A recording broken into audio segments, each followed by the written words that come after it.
अस्सलाम वालेकुम स्टूडेंट्स, कैसे हैं आप सब लोग। आई होप कि आप सब लोग ठीक होंगे।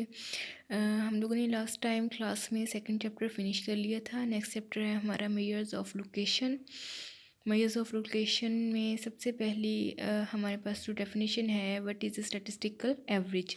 कि स्टैटिस्टिकल एवरेज क्या होती है, कैसी सिंगल वैल्यू होती है जो कि तमाम डाटा को रिप्रेजेंट कर रही होती है। ठीक है जी, उसको कहते हैं हम लोग एवरेज या फिर स्टैटिस्टिकल एवरेज। एक ऐसी वैल्यू जो कि तमाम डाटा को, जो कि जितना भी हमें डाटा दिया हुआ है उन तमाम डाटा को वो एक वैल्यू रिप्रेजेंट कर रही हो, तो उसको कहते हैं एवरेज और स्टैटिस्टिकल एवरेज। तो देखते हैं हम इसे। A single value which represent the whole given data is called the average और स्टैटिस्टिकल एवरेज। नेक्स्ट डेफिनेशन है जी, what is meant by measures of central tendency. Measures of central tendency क्या होती है कि एक ऐसी वैल्यू जो कि डाटा के सेंटर में लाई करे, जो कि डाटा के सेंटर में लाई करे, उसको कहते हैं मेजर्स ऑफ सेंट्रल टेंडेंसी। इसको मेजर्स ऑफ लोकेशन भी कहते हैं, क्योंकि जो वैल्यू होती है वो डाटा के सेंटर में लोकेट कर रही होती है। The measures which tend to lie in the centre of data are called measures of central tendency. They are also called measures of location because they locate the center of data.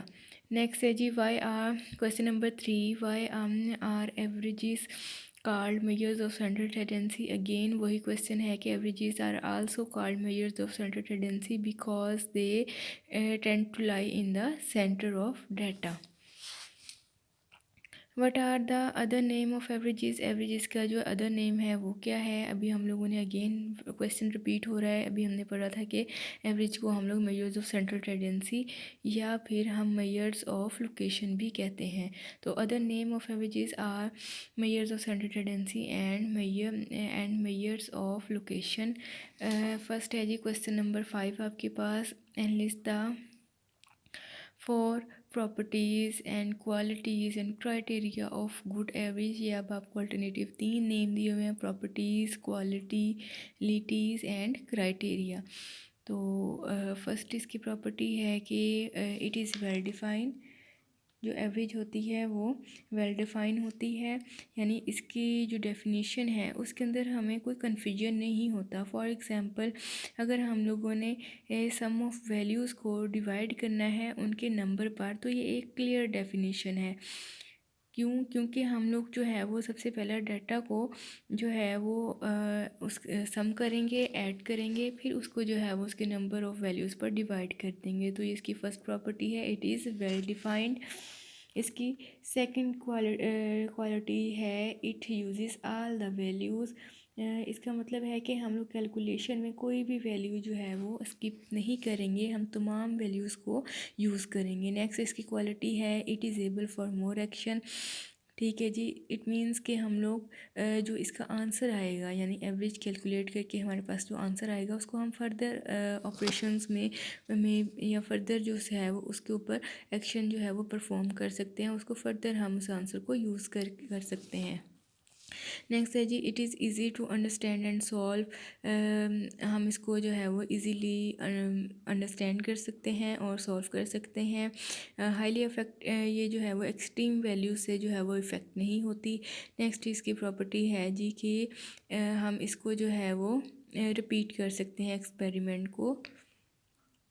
ठीक है, ये इसकी जो है वो 6 properties हैं। It is well defined, it uses all the values, it is able for more action, it is easy to understand and solve, it is not affected by extreme values, it is stable in repeated experiment।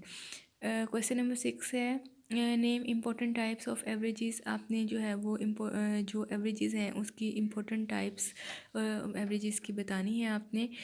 Basically इसकी 2 types होती हैं averages की, mathematical average और एक होती है average of position. Mathematical average की further 3 types होती हैं, अर्थमेटिक मीन, जिसको हम AM से डिनोट करते हैं, यूजली हम इसको सिंपल मीन भी कह देते हैं। नेक्स्ट है जी ज्योमेट्रिक मीन, इसको जीएम से डिनोट करते हैं। फॉर द थर्ड जो एवरेज है वो है हार्मोनिक मीन, इसको हम लोग एच एम से डिनोट करते हैं। ये तीनों जो हैं वो मैथमेटिकल एवरेजेस हैं।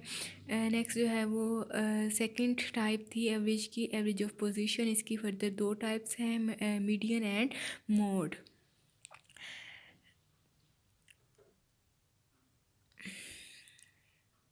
The types of average, there are two types of averages: mathematical average, its type are arithmetic mean, geometric mean and harmonic mean. Next है जी average of position, its types are median and mode. Next आपके पास definition है कि define arithmetic mean and give the formula for its calculation. अच्छा जी, arithmetic mean क्या होता है? बहुत आमतौर पर हम यही जो है वो एवरेज यूज़ कर रहे होते हैं बहुत ज़्यादा। इसको हम सिंपली जो है वो मीन भी कह देते हैं और इसको अर्थमेटिक मीन भी कहते हैं। इसको AM से हम लोग डिनोट करते हैं। इसका जो डेफिनेशन है वो ये है कि हम लोग वैल्यूज़ को जो है वो, यानी कि जो सम ऑफ वैल्यूज़ होती हैं उसको हम डिवाइड करते हैं नंबर ऑफ़ वैल्यूज़ पर। यानी अपने वैल्यूज़ को ऐड करना है और उसको फिर हम लोग डिवाइड करेंगे नंबर ऑफ़ वैल्यूज़ पर, यानी कि आपकी कितनी टोटल वैल्यूज़ दी हुई हैं उनको काउंट करके नंबर ऑफ़ वैल्यूज़ पर हम लोग क्या करते हैं, उसको डिवाइड कर देते हैं। इसको जो है वो हम एक्स बार से डिनोट करते हैं। इसको हम एक्स बार से डिनोट करते हैं। ये एक्स है हमारे पास और इसके ऊपर जो ये एक स्ट्रेट लाइन है इसको कहते हैं हम लोग बार, तो इसको हम डिनोट करेंगे एक्स बार से। इसका फार्मूला होता है जी X bar is equal to summation X over N. वैसे तो मीन को कैलकुलेट करने के बहुत सारे फार्मूले हैं। ये इसका जो है वो अनग्रुप को कैलकुलेट करने का फार्मूला है। इसको जो है वो आप ग्रुप डाटा से भी कैलकुलेट कर सकते हैं। अनग्रुप डाटा और ग्रुप डाटा आपको पता है क्या होता है, हम लोगों ने जो है वो प्रीवियस चैप्टर में इसको जो है वो काफ़ी डिटेल से पढ़ा है अनग्रुप और ग्रुप डाटा को। तो देख लेते हैं जी। Define arithmetic mean, give the formula for its calculation. A value obtained by dividing the sum of values by their number is called arithmetic mean. It is denoted by X bar. If x1 x2 x3 and so on xn are n values, then arithmetic mean is given by x bar is equal to summation x over n। ये ungroup जो data होता है हमारे पास, ये उसका formula है। ठीक है जी।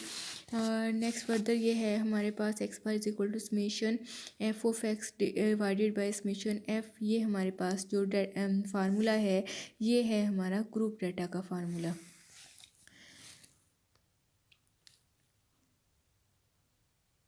नेक्स्ट हम लोग जो है वो नेक्स्ट लेक्चर में हम लोग जो है वो इसको फर्दर इसके क्वेश्चंस न्यूमेरिकल सॉल्व करके देखेंगे और फर्दर हम जो इसके डिफरेंट मेथड्स हैं मीन को की कैलकुलेशन के लिए वो हम लोग देखेंगे। यानी कि शॉर्टकट मेथड है और कोडिंग मेथड है मीन कैलकुलेट करने का, तो उसको हम लोग फर्दर नेक्स्ट वीडियो में देखेंगे। तब तक के लिए अल्लाह हाफिज़, अपना ख्याल रखिएगा।